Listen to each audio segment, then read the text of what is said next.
The people leading this country, whether they are verbally outward racist or if they're just enacting this racist, white supremacist behaviors, they are hoarders and thieves, and it is unacceptable. And we cannot allow our communities to emulate that, because that's what they're trying to teach us in the schools. Press the button to begin.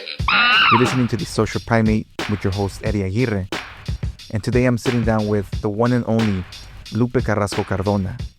She's a longtime educator and one of the chair members of the Association of Raza Educators. Lupe, thank you so much for making the time to come out here. Thank you so much for having me. I love being out here in Boyle Heights and on your show. It's a pleasure. I appreciate it. Now, before we get started, I do want to give some context to my audience. Now, for the last 25 years, and correct me if I'm wrong, you've been pushing for ethnic studies that actually reflects the experiences of those people affected. And from my understanding, that work made you a target back in 2022 when you were hit with a lawsuit that was targeting the curriculum that you and others were teaching. Now, back in November of 2024, that was thrown out and dismissed. Yes, November 30th is when it was dismissed. Can you tell me a little bit about what that entailed? So essentially, I'm a Chicana, I'm an educator, and I spent my entire life from the minute I was brought into the world in my little diaper as a Chicana who was really just raised to care for the people, care for our community, care for our people and all people, especially oppressed people. And so that led me to a whole bunch of things. You know, we can sit here for a couple of days and go into all of the trials and tribulations. Yeah. But essentially, as an educator, I've always been very adamant of teaching students to think critically and to really embed the guiding principles of ethnic studies into curriculum. And that has led me to just like really beautiful circles of other educators, like-minded people, the Association of Raza Educators, Los Angeles, Unión del Barrio as well for community organizing. So being an educator that educates in the classroom and on the streets. And that resulted in me ending up at the California Department of Education's Model Curriculum Advisory Committee. And so I was very proud to serve on that with 18 other amazing people from North, South, East, West, Central California. We were Chicanx, Indigenous, African American, Palestinian, coming from we even had someone who was Hmong, Pinay, Pinoy folks on this beautiful advisory committee. And we were charged with writing a model curriculum for ethnic studies. So you have to really keep in mind, this is not like standards. This is simply a model curriculum, a framework, pedagogy, etc. And we did the best we could with the limited time that they gave us. Mm-hmm. And we received a lot of pushback. And the state caved to this, essentially, I'm just going to say what it is, Zionist pushback. They were not appreciative of the inclusion of Arab American studies and boycott, divestment sanctions in curriculum around social movements. And so the state of California, they backed down and they completely whitewashed the curriculum. And so many of us from that original advisory committee basically said, you know what, we wrote those lessons, they watered them down, we're going to liberate them. Mm-hmm. And we're going to continue to write lessons that are liberating, and we're going to give them to the educators so that the students can have access to real ethnic studies.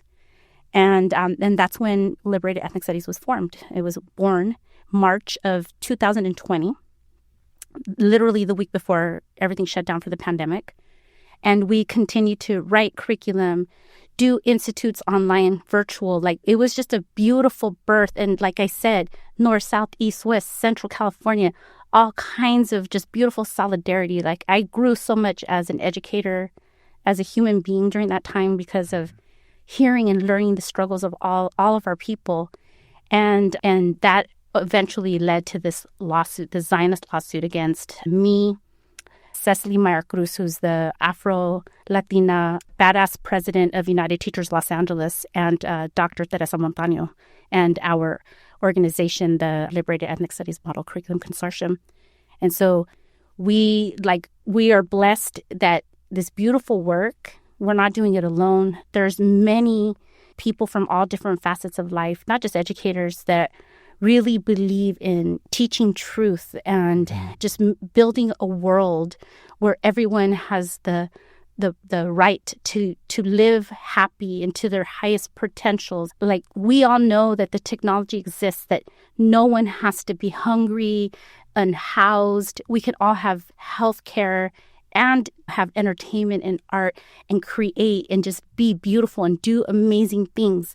But there's these things that are in place, these systems that are in place, this capitalism, this hyper-capitalism that's in place, this massive hoarding of resources and land theft that exists. And so we want to make sure that our youth understand this world that they live in, so that they do not blame themselves for the poverty that they live in, for the violence that they undergo. And so because of that, we were faced with this lawsuit that tried to shut us down. But because we're part of these beautiful networks, we got a pro bono attorney, Mark Kleinman, who beautifully defended us. And on November 30th, the lawsuit, it was a federal lawsuit. It was dismissed in federal court. Federal Judge Fernando M. Holguin, he wrote 50-something pages of why this was dismissed. But some of the most important things for anybody out there who's an educator to really understand is that this is a precedent-setting case where he says that not only is it protected academic freedom to teach about topics like Palestine, but that it is necessary for a true democracy to exist. That is so important. And it hasn't really gotten that much attention in mainstream media, in mainstream educational spaces, because they don't want people to know that absolutely we can be teaching about these things.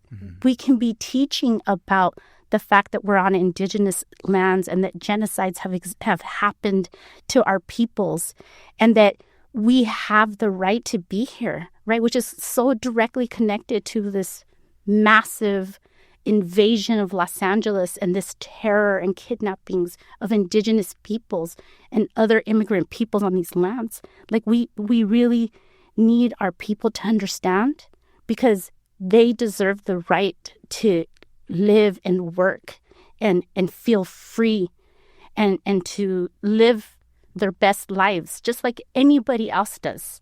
And without that true understanding, that true education, that teaching of truth, we have people walking around feeling like something's wrong with them, like it's their fault, living with that shame.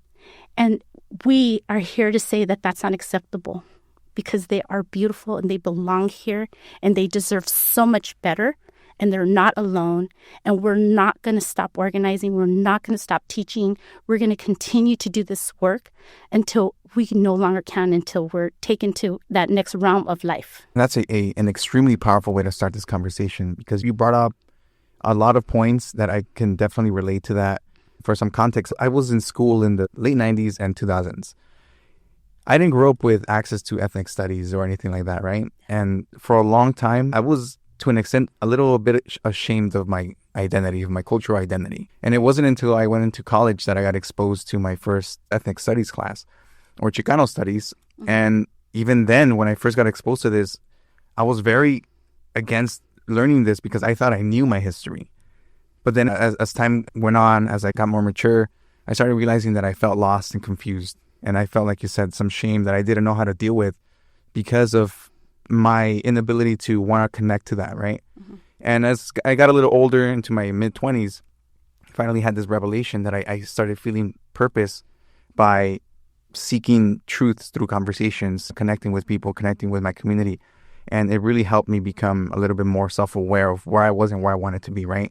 And hence my appreciation for the people out there, very much like yourself, that are putting all their efforts into making sure that this is something that we get to grow up with, rather than just wait till we're, a third into our life or something and figure out what we're supposed to do with it.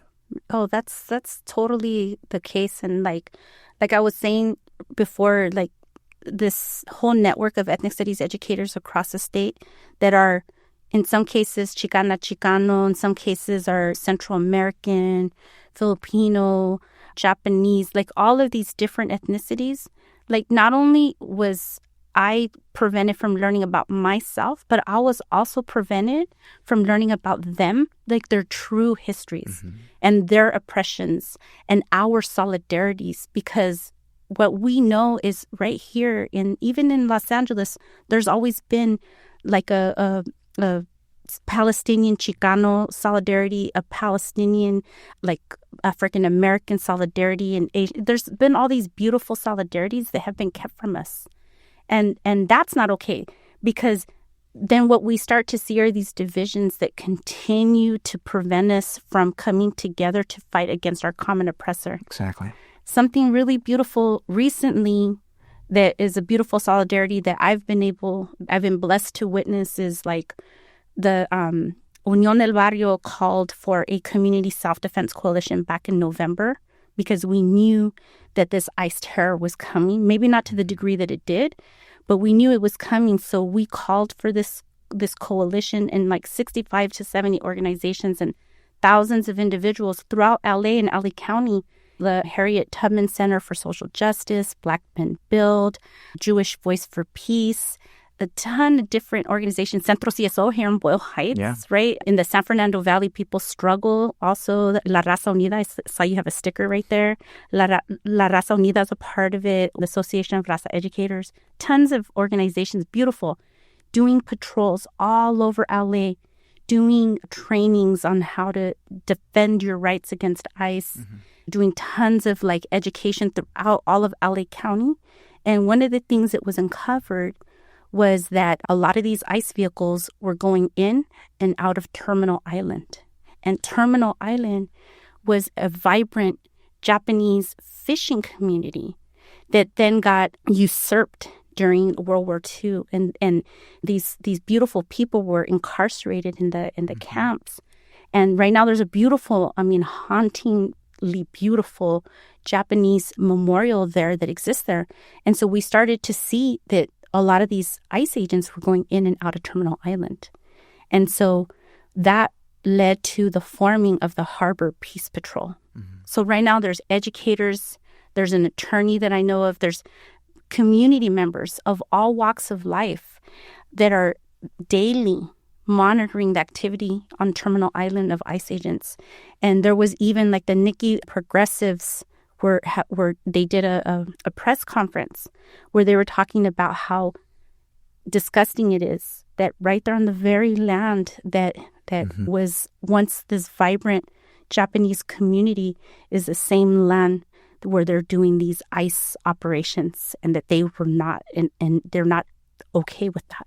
That kind of solidarity building that has come from this ethnic studies work and this education work and this community building is something we need more of. And I really hope that if we are come to a place where we're successful and we beat all of these forces, that we can continue to have these vibrant solidarities. Yeah, and it's extremely empowering, right? I think that's the key takeaway from that. Being exposed to this kind of history is you start breaking down what you thought you knew, and you start finding a new sense of self.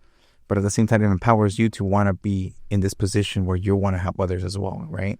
And that's the process of trying to break those chains and showing others that it's possible.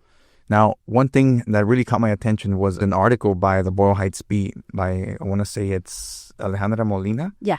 And it was a piece basically that helps prepare educators, students, and parents as well, how to prepare for ICE raids ahead of the school year.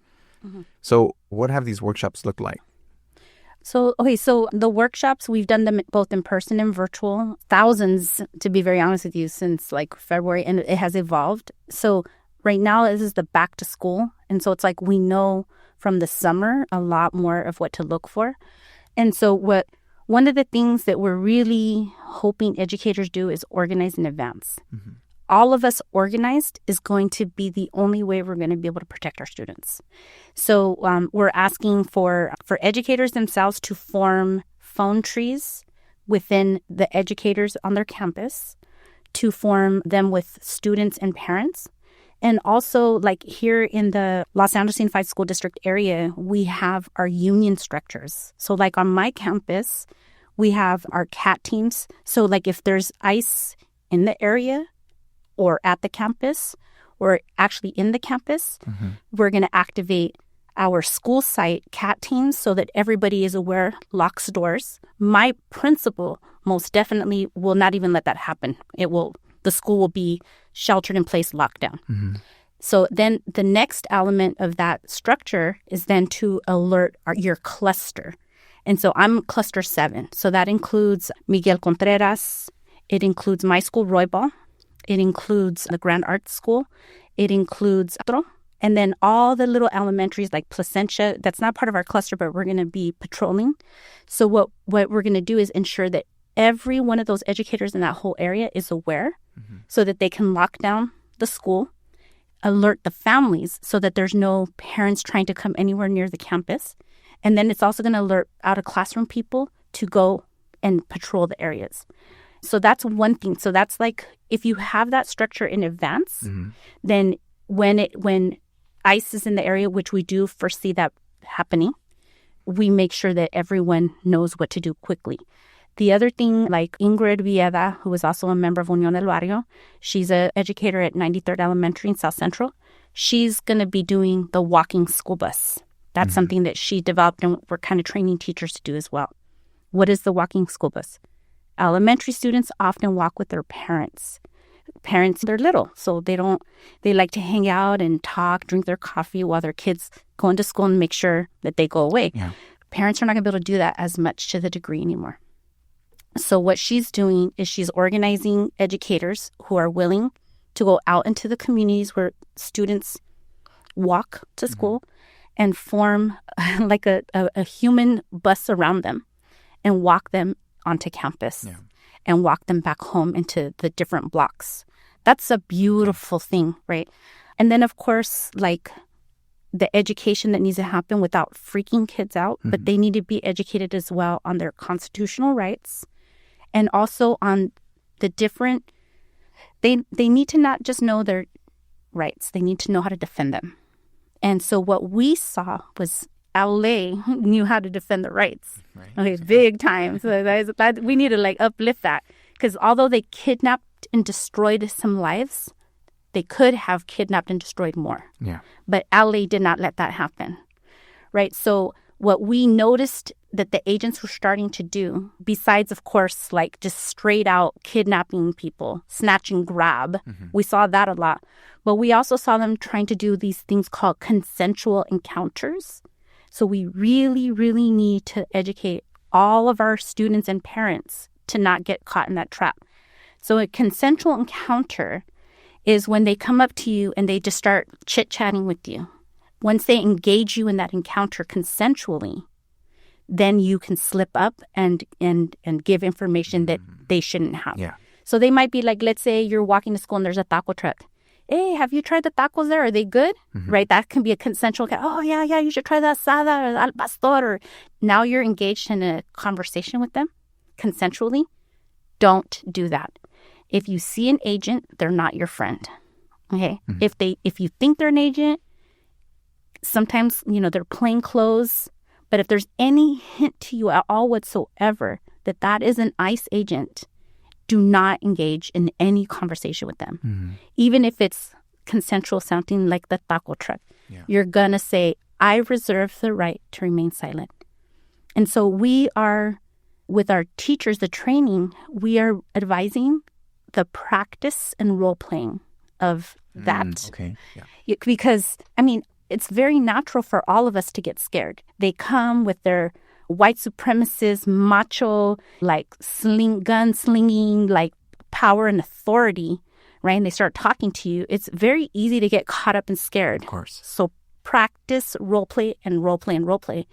We're also advising everyone to go in groups, because we saw in the summer snatch and grab, where people were either in small groups or alone. And before you know it, their hands are behind their back and their feet are up and they're thrown into a vehicle. So we need to really make sure that we're together. If you are documented, what do you say when they try to engage in a consensual encounter? The same thing. I reserve the right to remain silent. All of us, every single one of us needs to not talk to them. they do not deserve a second of our time. And so that's something that all of us in LA need to do to be in solidarity with each other. Let's say in the case where somebody's already started this consensual conversation and you're the observer of it happening, like what can somebody outside of that interaction do to stop that? That's a very good question, because that's kind of what we've been doing with our bullhorns, like just reminding people of their rights. Yeah. You know what I'm saying? So we quickly, like, ICE is in the area, la migra está en el área, and like start like telling the rights and reminding them. And also too, like, people can get more brave because they know they're not alone and they have that support. And that also reminds me, like, it's not just a Spanish language, English language situation. Of course, we know there's many indigenous languages that are being spoken in LA. And also, like, our coalition has received calls before of ICE raids.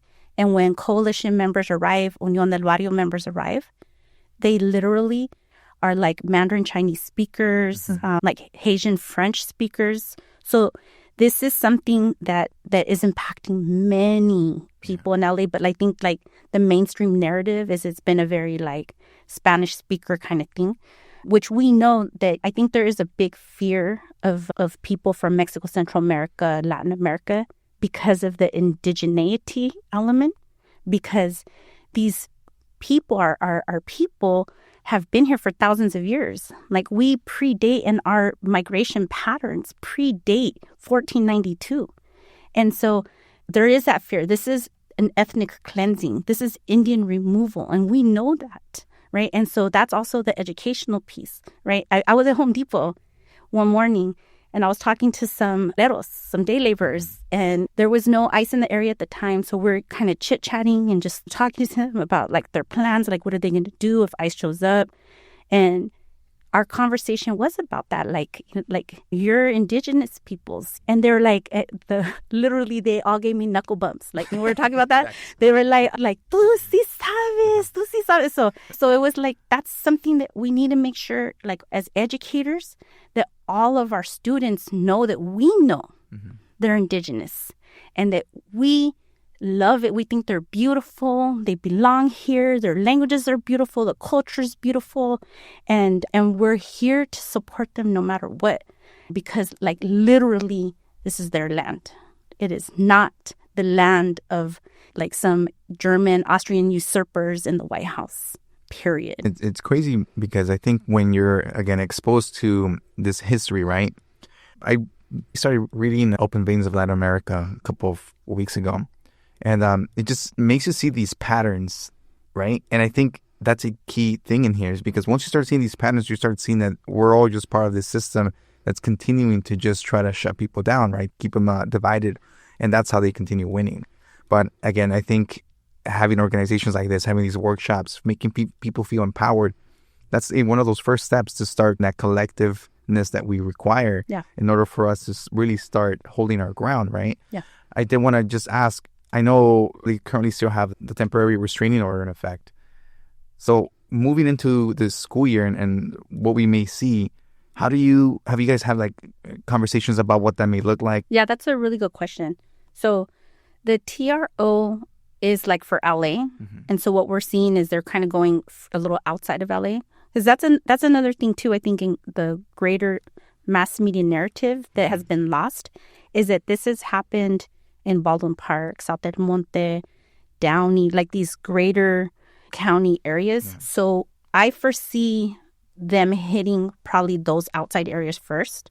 So the TRO, the judge upheld it, and right now it expires in September unless something else happens. Yeah. So that September time is we're bracing, and we need to keep organizing as many educators and community members as possible for that. Also, the big ugly bill, right? That big white man's, like, hoarders bill, that very oppressive, dehumanizing, stripping of our labor, the profits of our labor bill, is going to take effect in October 1st. And so there's, I think it's like $15 billion is going to be given to these masked agents who are getting $50,000 bonuses. Student loans paid off. Student loan. I mean, first of all, really sure not very many of them have student loans.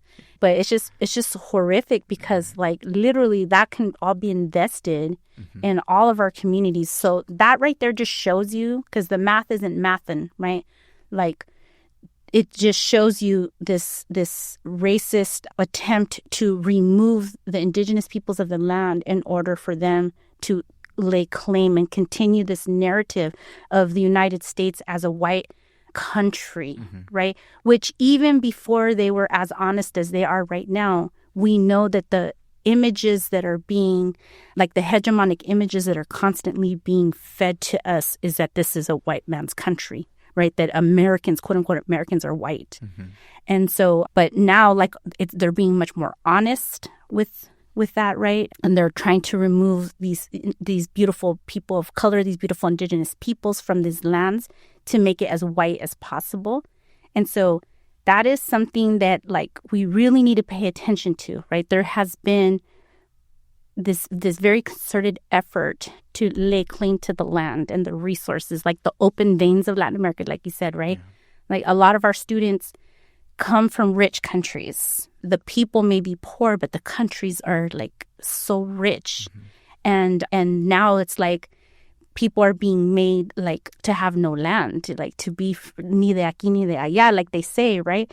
And we really need to help stay organized and to not let them do this to our people. It's good to know that we have each other, because one of the easiest ways to confuse anybody is through fear, right? So when you bring these workshops in, when you bring Unión del Barrio, as well as a association of raza educators, have been kind of just making a toolkit in a sense, right? To kind of give each other the tools so we can combat this kind of stuff. And again, once we know, that fear starts turning into action, right? It gives us that power back, and we're able to properly handle ourselves in these scenarios. Yeah, and another thing too, like, I mean, like, right now I've been an educator for 26 years, so, like, I'm in a decent, like, financial situation. When I say decent, I mean, like, I get a good paycheck every month, but the reality is, like, I'm a paycheck away from being right back to where I started, right? It's not like I've amassed all this wealth, but I'm still, like, I'm in a good situation. But if I want to go back, like, to before I was an educator and, like, growing up, like, when you are afraid of how you're going to pay your rent or how you're going to feed your family, like, that is like a mental health situation. Poverty is a violence that's inflicted on us, on our people, right? And so when you are afraid, it's hard to have hope. It's hard to trust anybody. It's hard to even sometimes be organized because your brain is too worried, just trying to survive. You're in survival mode. And so that's why it's also very important for us to think about, like, mutual aid, right? Caring for one another, not charity, right? But literally caring. If you have enough, share some frijoles. Or like I once said to my husband, Raul, right? And then share the sopa. Now you just made more sopa, right? Like, literally, like, that's what we also need to be doing in these times, is until we can get through this, until we can, like, literally, like, overthrow this situation, we have to take care of each other. That's the only way, all of us together. Yeah. One interesting thing is that a lot of the stuff that I've been seeing you guys put together, it's so community-based, and it's outside of policies or structures that uphold these systems, right? And that only goes to show, right? Like, at the end of the day, the people that are going to be there for you, or it's going to be your people, right? You can't trust establishments or wait for somebody to present an idea or a policy that's going to try to make some sort of mitigation on it. Correct. And that's the one part I think we're all still trying to get through in terms of through our head, I guess, because again, when I first started with all of this stuff, these ideas seem foreign to me, like mutual aid, like, man, I'm busy worrying about myself. Like, that's the struggle. Yeah. But then when you start seeing, you can be of service to others, you start seeing how more fulfilling that is, rather than just taking on this on your own. Yeah, my dad used to tell me growing up, like, if you're eating, you make sure everybody else eats too. Because there's going to be a time when you're not going to have, but somebody else is going to take care of you. And that's something I think we need to be very deliberate about. And so, like, Indigenous socialism has existed. Like, our communities have always done that. Like, it's not like you go and you grow your corn and then it's only for you. It's like, no, it's for all the community. Not all of us can eat. And because all of us have that food that's going to last us the year, now we can think about philosophy. We can write poetry. Yeah, exactly. We can create these things, right? And that's what we need to build within our communities. And I mean, obviously we're not there, but I think the more that all of us really engage in this intellectual thought and this beautiful collective thought, we can get closer to that. We can build that, because that's literally all that we're going to have, right? Like we work, right? And we create, and that is stolen from us. Our labor is stolen from us, right? It's commodified. Yeah. And that's what they're doing right now, right? They're stealing our labor, and they're using it to fund wars. They're using it to I mean, like, never in our lives have we seen the hoarding, the amassing of wealth at such ridiculous levels. If you get out your little calculator, there's not even enough zeros on there to do the math to figure it out. And like I've done the math before. If you look at what some of these people who are in the White House right now, what they're worth, and you try to divide it by like a human life, like how much they'd have to spend a day to spend all that wealth, it's ridiculous. It per day is like more than I would make in a year. Yeah. Like maybe like everybody in my neighborhood would make in a year. This is not a logical time. This is a mass destructive time. It's a destruction of human life, of this earth, of the animals. Like my compa Adrian Alvarez says, right? The destruction of the winged and the four-legged, right? Like all the animals. And it's not good for anybody. And that's something that's different about us and our peoples, right? We think about the generations before us. So that's our ethnic studies, that's our Chicano studies, that's our talking to our abuelitas and our abuelitos and our little fires, right? And learning those stories to know where we come from and having that strength. But then also, like, what do we want to leave for these next generations? And that's something they don't think about. Like, to them, it's like, it's okay if there's a hole in the ozone layer, because they're gonna win this game of amassing wealth, mm-hmm. right? But we need to think about, like, our next generations, like the way that I love my children, the way you love your child that's about to start school, right? Like, one day your child, if they decide to have children, is gonna love their children, mm-hmm. and then they're gonna love their children, and you have to think about that. Like, what are we leaving for them? We may never physically see that child 4 generations, 5 generations from us, but somebody you love is going to love them, and somebody they love is going to love them. You know what I'm saying? Like, and we don't transcends, think... yeah. It transcends, and we need to start thinking about that. And it's like right now, like, the separation of families, like, who in the world would ever imagine that a mom or a dad or a tío, a caregiver doesn't have that same capacity of pain and complete distraught that somebody living with a white picket fence would have if something happened to their child. Yeah.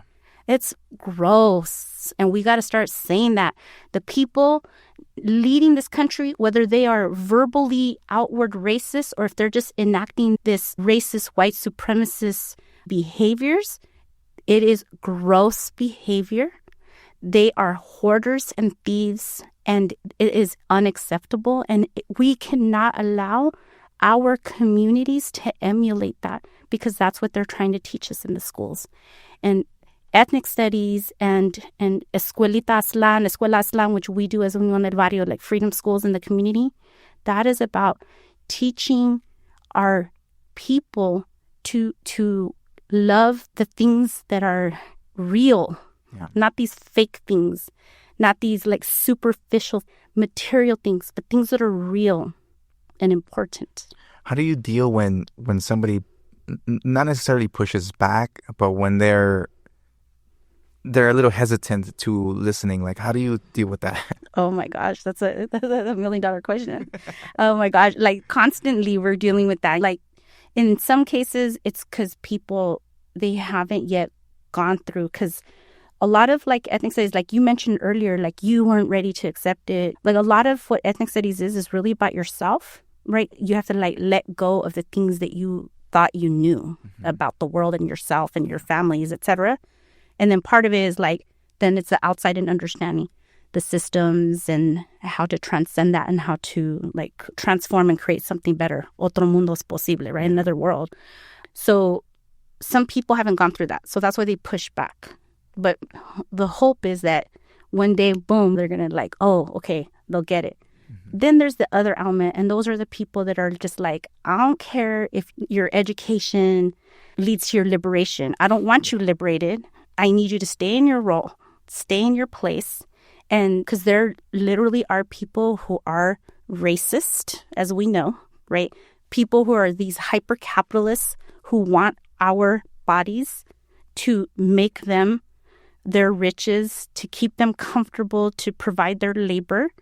And so they are never going to want us to have this ethnic studies, this true ethnic studies.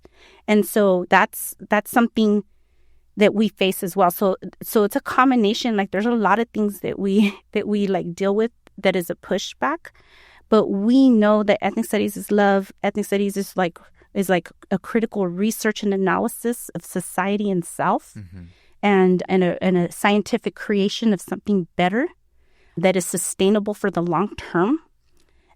But we're also faced with a lot of messaging that doesn't jive with that. Like right now, like social media is very, it can provide like a collective education, but we also see that it has also become like a mass, like commercial, mass advertising. Yes, yeah. You know what I'm saying? So there's all these messages that have been usurped, and there's all these algorithms that are allowing only certain messages to come through. So yeah, there's a lot of work that needs to happen, and critical media analysis is one of them. Critical media literacy is something that's very important. But essentially, at the end of the day, like we know that capitalists are motivated by capital, by creating more wealth. And so we should never think that any of them are going to do anything for our own good, right? We should always look at them with that lens of they're trying to make money. Yeah. Because otherwise, like, we're fooling ourselves. And what we see are a lot of, like, sometimes in our community, people that want to they think that they could one day get that, right? That a massive wealth. And the thing is it's not set up for all of us, not even like white folks, to have that a massive wealth. And the thing is, why would we want to? Because it's gross. Like you need enough to eat, to have your home, to travel, right? Like I say travel because like it makes me sad that I have in my classroom students whose ancestors built Tikal or built Tulum, and yet they cannot go see Tikal or Tulum either because they can't afford it or because they don't have a passport to be able to do so. But you can see people going and doing like yoga seminars in front of these places that get to travel. So I say that should be a right to be able to travel and to move and to experience entertainment and art. Those are all things that our people should strive for, that I think that we all deserve to have. Nobody needs to have jets for their own use and homes, or homes that they use to amass more wealth at our expense with high rents because they rent them out to us. Like Stephen Miller, whose family owns apartments in Pico Rivera and in Santa Monica, right? Like these slum apartments, like they are literally making so much wealth off of charging overpriced rents to people in our communities, and then have the audacity to terrorize them with these policies of ICE terror. That's just gross. Yeah, no, it's definitely disgusting. And it's one of those things that personally, I did not think I was going to be experiencing this in my lifetime, right? I've read through this in my school years. Yeah. And you just reflect, you're like, how did the people let it get this far? Like, how did these policies really take place? And you start seeing it happen in front of you. And to me, it's always seemed like it's a class issue rather than a racial one, right? Yeah. Because whether you're poor white, you're black, Hispanic, whatever you relate to, they're trying to keep you separate from the ones who have amassed this wealth. Correct. Right? Because they know the more you unify, the more you're going to step up and fight, kind of like LA did. And we saw that happen. Correct. No, it's absolutely, class is definitely an issue. Adrian right here is itching to talk about his class analysis. He's definitely more well-versed on it. But absolutely, like there's this illusion or delusion that is sold to poor white folks that we are the problem, right? When the reality is their labor is being extracted too for the benefit of the 1%, so that they can have the hoarding and the thievery, the amassing of wealth that has never been seen in the herstory of this world. Yeah, it's so gross. Yeah, and that's the crazy part, because, I mean, they start dividing things into hierarchies, like, oh, they're in a better position, right? This guy can buy a house, I'm better than him. And again, it's just that separation that happens, and it's all based on just this capitalist system that we've come to know over the last hundreds of years and stuff. But outside of that, it's definitely, it's highly important, I think, that we try to get as much people to just listening on these conversations, just have a discussion with them. And I know a lot of the time, and you see it on social media, people are just talking smack and they have their specific lines that they say now. That's their script. But I also have the hope that at least through some conversation, all it takes is just one moment, one exposure to something for you to like get that click and be like, right, wait a second, what is this about? Yeah. And then you really start trying to figure out what that fabric is made out of. Right. Yeah, no, and I think like most definitely, like with ethnic studies, for instance, in Arizona, in Tucson, the Mexican American Raza Studies program there, like one of the things that was most critiqued was anything that was connected to like indigeneity, indigenous ways of knowing. So this is literally like Western epistemology, Western traditions, Western ways of knowing versus our ancestors. They do not want us connected to our ancestral knowledge. There's a lot of reasons, right? And one of them is it gives us right away this clear-rooted connectedness to Las Americas, right? Nuestra America. That's number one. And then number two is like it then gives us honestly like so much like freedom to understand who we are.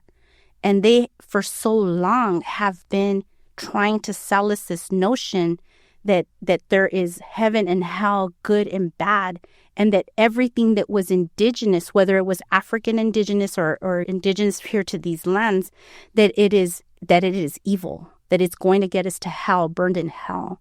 And so like in ethnic studies, when we are really going back to our ancestors and our ancestral knowledge, they are so against that.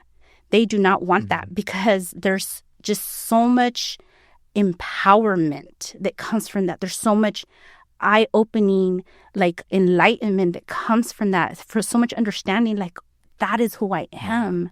Like that's why my abuelita has always said this or does this. This is why we make that. This is how we cure this way. This is why I feel better when I do these things. Like all these things are so liberating that comes from that. And they don't want that. They want us to buy into their ideologies, their beliefs, because in that narrative, we always come out as primitive and beneath them. Exactly. Yeah. Damn, that's a great way to finish that part.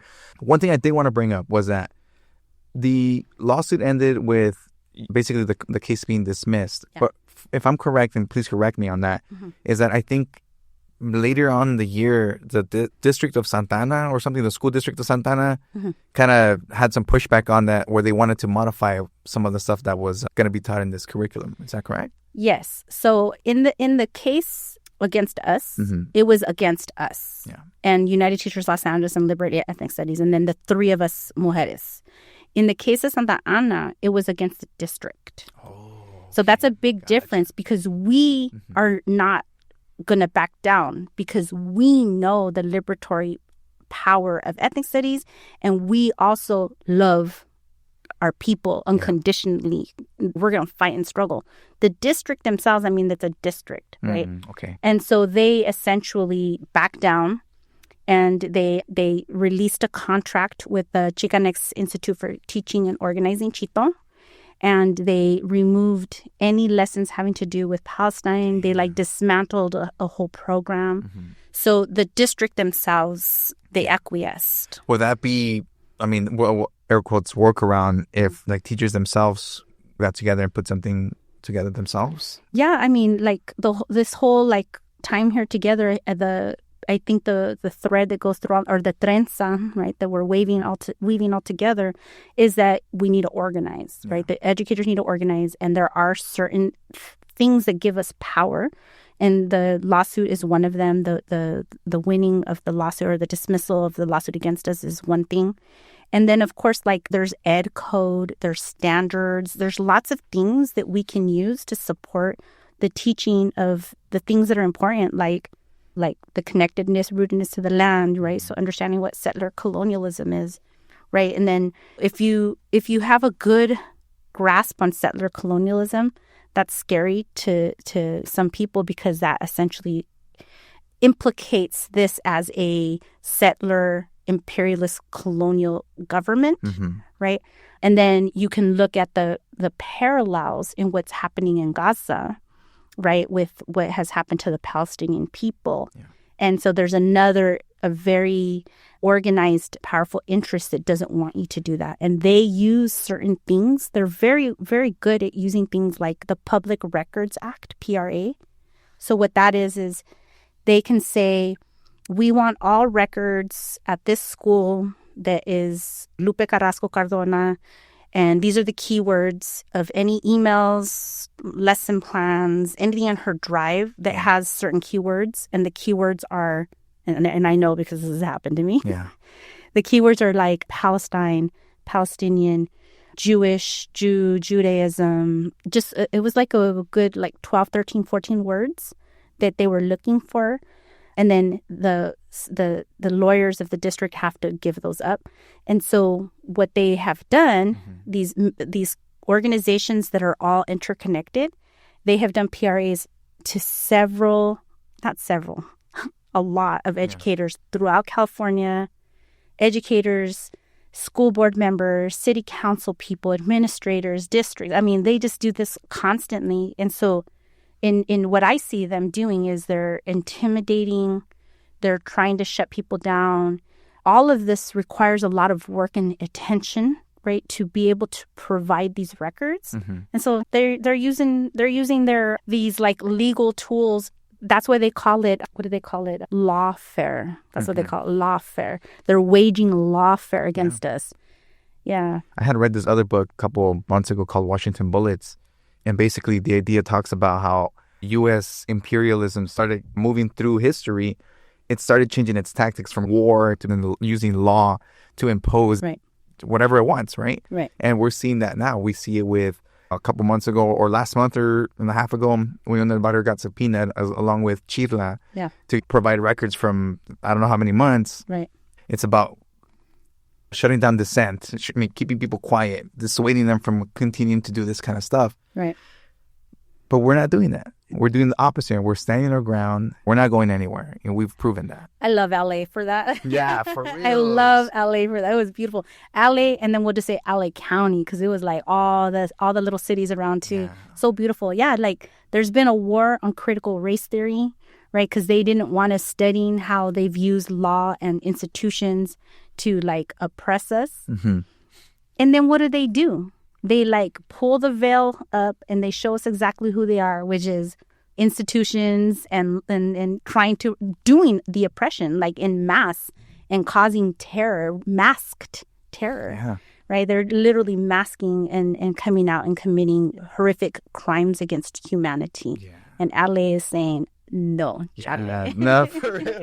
Yeah, I know. After seeing everything happen and go down, it really does make you know that you have people around you that got your back, you know? Sure. And I think if anything, before we end this up, is that, I don't know, like I felt through all this stuff, it made me want to lean harder into my identity. And I think that's a feeling that a lot of us may relate to, where we see this, we're not going to hide who we are anymore. Maybe before, my parents might have put their head down and kind of stayed quiet, but I know the people that we are sharing this moment with, we're all doing what we can to make sure that that's not the case anymore. Yeah, and that's beautiful. No, I love it. Like even people that you didn't think would come out, came out. And all of us we know that all of our people out in these communities are doing their part. They're part of us. We're all here together, doing beautiful work, doing beautiful art, doing beautiful on the street. It's just, like, This is a good time for in that regard, like uplifting who we are as a people, and more of that. Lots of more of that. Yeah, no. Well, thank you so much, Lupe, for making the time to do this. Just so I wrap that up with the Washington Bullets, there was this part that I can't paraphrase it exactly, but somewhere along the line saying that even with the U.S. having this power to kind of shut things down, right, like through warfare, through lawfare and all this stuff, it can't kill the resistance. It can't kill an idea. So I think that is a big part to remember, that as long as we continue to spread this knowledge, that is going to continue living, and there's no way that that's going to eradicate this ideology. Yeah, they want us to not have our language, let us have our ancestral knowledge, our ancestral beliefs and belonging and connectedness and rootedness and all of those things that we can't see them. Yeah. It's like invisible war on us, and we need to fight against that, because literally we are beautiful and we come from thousands of years of rootedness and beauty, and we need to like use that as our strength to continue this chale ice out of LA. Yeah. Thank you again so much for both of you guys for being here and for all the work that the organizations are doing. Like, honestly, like on behalf of me and my audience, like I appreciate, thank you so much for keeping everybody protected and educated. For people to follow and find out more information about what you guys do or what you're going to be doing, where can people find you? On Instagram and on Facebook, you can look up at Unión del Barrio, or me personally on my Instagram, Lupe Teaches Ethnic Studies, and on my Facebook. For the Raza Educators, you can look up Raza Educators LA. And yeah, we're on Facebook as well. We're on several different social medias, but we're more active on our Instagram. Awesome. Thank you so much. And everybody else, you're listening to KQBH LP, Los Angeles, California, 101.5 FM. You're listening to The Social Primate, and we're going to see you guys next week. Peace out.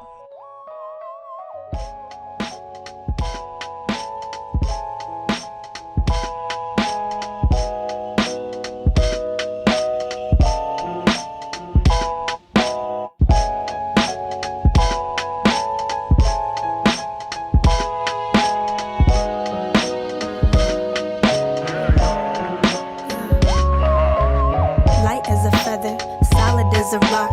Duality, my DNA, energy's all I got. Rhythmic alchemy, my pain turns into pleasure. No, I'm not immortal, but my songs will live forever. These itty bitty pieces of my soul typed out in letters, instructed to some words, yet paragraphs make me feel better. Since I was a youngin', yeah, I always loved to read.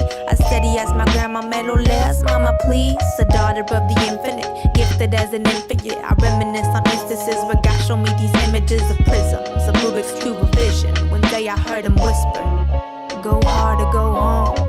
Was in that moment where I felt like I belonged. Same song, serendipity's my serenade. I know I'm out of key, but I got keys to the Escalade. Big body, baby, pushing lyrics like a heavy weight. Reflective surfaces, only curses for narcissists. One pointed finger, three indicate where the problem is. The truth is hard to swallow, feeling stuck in my esophagus. The science of the spiritual, proposing my hypothesis. No self-proclaimed prophecies. God is anonymous, bet he's bumping oldies slow, riding with hydraulics. God's a woman, getting her education. Never for the money, but the culture's elevating, yeah. Yeah, the culture's elevating, yeah. Yeah, the culture's elevating, yeah. Yeah, the culture's elevating, yeah. When my thoughts are cloudy, I tap into my soul. I know spirits surround me, no fear, I love them all. Love them all. Love them all.